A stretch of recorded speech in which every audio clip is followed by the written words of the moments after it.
ଅନୁଗୁଳ ଜିଲ୍ଲାର ଅନୁଗୁଳ ବ୍ଲକ ଅନ୍ତର୍ଗତ ନୂଆସାହି, କାଙ୍ଗୁଲା ଓ ଗୋପୀନାଥପୁର ଅଞ୍ଚଳରେ ହାତୀ ପଲ ଆତଙ୍କ ସୃଷ୍ଟି କରିଛି।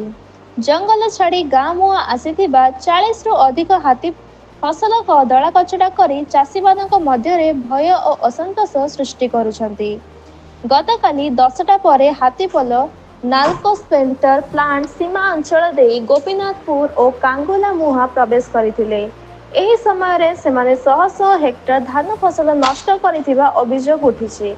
ଗ୍ରାମବାସୀମାନେ ହାତୀଙ୍କ ଉପଦ୍ରବରେ ରାତି ସାରା ଜାଗି ଭୟରେ ରହିଥିଲେ।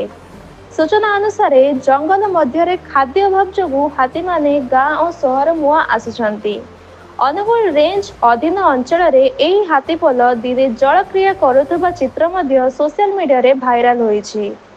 ଚାଷୀମାନେ ଏହି ହାତୀ ଆତଙ୍କରେ ଆର୍ଥିକ କ୍ଷତି ଭୋଗୁଛନ୍ତି ଓ ପ୍ରଶାସନ ଓ ବନ ବିଭାଗ ଅଧିକାରୀଙ୍କୁ ତୁରନ୍ତ ପଦକ୍ଷେପ ନେବା ପାଇଁ ଦାବି କରିଛନ୍ତି।